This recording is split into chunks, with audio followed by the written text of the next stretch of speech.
अस्सलाम वालेकुम, चाँद रात मुबारक। तो जी, ये मेरे किचन का हाल देखें, दोपहर का टाइम है। मेरा किचन इतना ज़्यादा बर्तनों से भरा हुआ है, बग़ैर धुले हुए बर्तन। तो बस इनको मैंने यहीं पे छोड़ दिया। मैंने सोचा कि फ़िलहाल जो है मैं कलर करती हूँ बालों में, ताकि कलर लगा रहे आधे घंटे के लिए। तब तक जो है मैं बर्तन वग़ैरह धो लूँगी और सफाई भी कर लूँगी, साथ-साथ दोनों काम हो जाएँ। तो मैंने कलर किया बालों को, अब आ गई हूँ मैं किचन को समेट लिया और किचन की सफाई शुरू कर दी।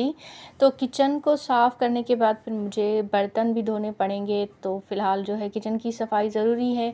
तो चाँद रात हो और सफाई ना हो तो ऐसा हो ही नहीं सकता। पहले सफाई और उसके बाद जो है फिर खाने वगैरह पकाना होता है। तो यहाँ पे जो है मैं एक और बात कर रही हूँ कि यहाँ पे मैं अपने शौहर के घर में हूँ और मेरे जो मायके हैं वो मुझसे इस वक्त बहुत ज़्यादा दूर हैं। तो मुझे उनकी बहुत ज़्यादा याद आ रही है।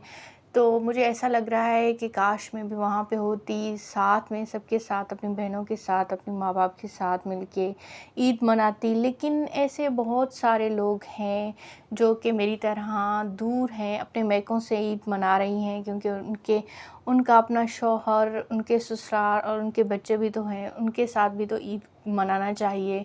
जी, तो साथ में बीवियों को भी अपने शौहरों का ख़्याल रखना चाहिए, क्योंकि वो भी तो अपने माँ-बाप और सब कुछ सारे ख़ानदान जो है वो छोड़ के अपने बच्चों और बीवियों के साथ रह रहे हैं। अपनी बीवी को, अपने बच्चों को टाइम दे रहे हैं, उनके लिए अनथक मेहनत कर रहे हैं, उनके लिए कमा रहे हैं, हर चीज़ अपनी खुशियाँ उनके लिए सर्व किए हैं। तो बीवी और शौहर दोनों को एक-दूसरे का ख़्याल रखना चाहिए। चाँद रात की जो तैयारी है वो शुरू कर देते हैं। ये मैंने ऑल पर्स का दूध 1.5 लीटर मंगवाया था और साथ में मैंने कस्टर्ड, जेली और फ़िरनी भी मंगवाया। तो फ़िरनी जो है मैं पहली बार बना रही हूँ। मेरे हस्बैंड ने कहा कि वो पहले बनाते थे, अम्मा बनाती थी, तो अभी जो है वो दोबारा से उन्होंने मंगवाया। तो मैंने कहा कि ठीक है, चलो मैं बना लेती हूँ, लेकिन मैंने पहले ये नहीं ट्राई किया। तो अभी आधा लीटर दूध जो है उसके साथ मैं कस्टर्ड बना रही हूँ और थोड़ा सा दूध मैंने बाउल में निकाल दिया है। तो इसके अंदर मैं 2 चम्मच डालूँगी कस्टर्ड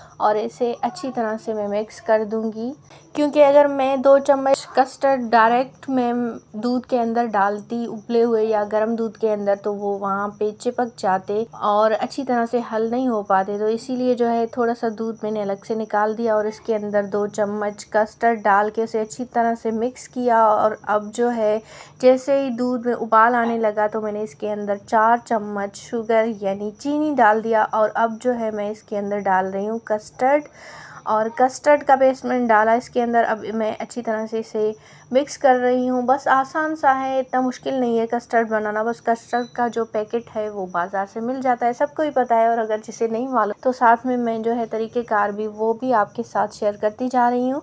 तो 3 मिनट तक मैंने कस्टर्ड को पकाया चमचा चलाते हुए, ताकि इसके अंदर जो है वो गुठलियाँ ना बन जाए।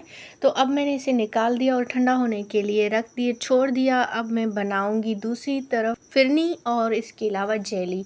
तो दोनों चूल्हे मुझे ऑन करने होंगे। पहले तो मैंने एक चूल्हा ऑन किया, लेकिन अब जो है 2 चीज़ें हैं बच रहे हैं, तो अब दोनों एक चूल्हे पे मैं जेली बनाऊंगी और दूसरे में फिरनी।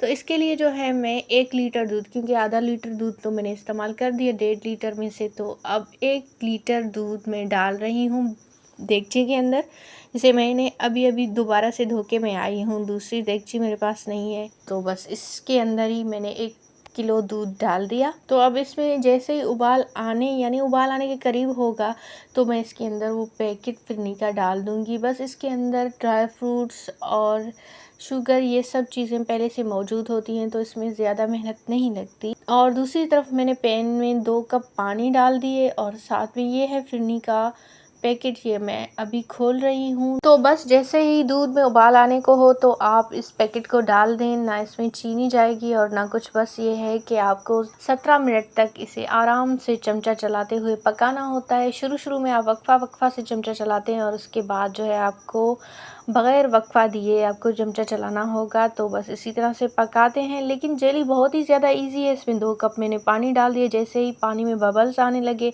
तो मैंने जेली का मिक्सचर जो है वो ऐड किया और इसे अच्छी तरह से मैंने मिक्सचर को मिक्स कर दिया और उसके बाद मैंने चूल्हे को ऑफ़ कर दिया। अब ये खुद ही जम जाएगा और जैसे ये ठंडा होगा तो मैं इसे निकाल के फ्रिज में रख दूँगी और सुबह मैं इसे कस्टर्ड के अंदर इसके टुकड़े काट के फिर मैं इसके कस्टर्ड के अंदर डाल दूँगी, तो इसका बहुत ही ज़्यादा अच्छा और लज़ीज़ टेस्ट आएगा। तो ये है जेली और ये इस तरफ है फिरनी, ये भी मेरा लगभग तैयार होने को है। तो इसी तरह से मैंने ये तमाम चीज़ें बना डाली, तो बस मैं इन्हें ठंडा करके फिर फ्रिज में रख दूँगी। तो जी यहाँ पे अंश और उसके अब्बू वो भी आ गए हैं और ज़हरा भी आ गई है। तो ज़हरा दिखा रही है कि उन्होंने मेरे लिए चीज़ें सिलेक्ट की हैं, चूज़ किए हैं, तो बहुत ही बेहतरीन चीज़ें उन्होंने, जैसा मेरा ड्रेस का कलर है जैसे। तो बस यही है मेरी चाँद रात की शॉपिंग और चाँद रात की तैयारियाँ। तो इंशाल्लाह ईद पे फिर नेक्स्ट व्लॉग में फिर मिलेंगे। तब तक के लिए अपना ख़याल रखिएगा और दुआ कीजिए कि अल्लाह ताला हमारी इस ईद को रहमतों, बरकतों और खुशियों का ज़रिया बनाए, हमारे तमाम मुश्किलात हल फरमाए और हम पे अपना रहमत नाजिल फरमाए। मिलेंगे ईद व्लॉग में, तब तक के लिए अल्लाह हाफिज़।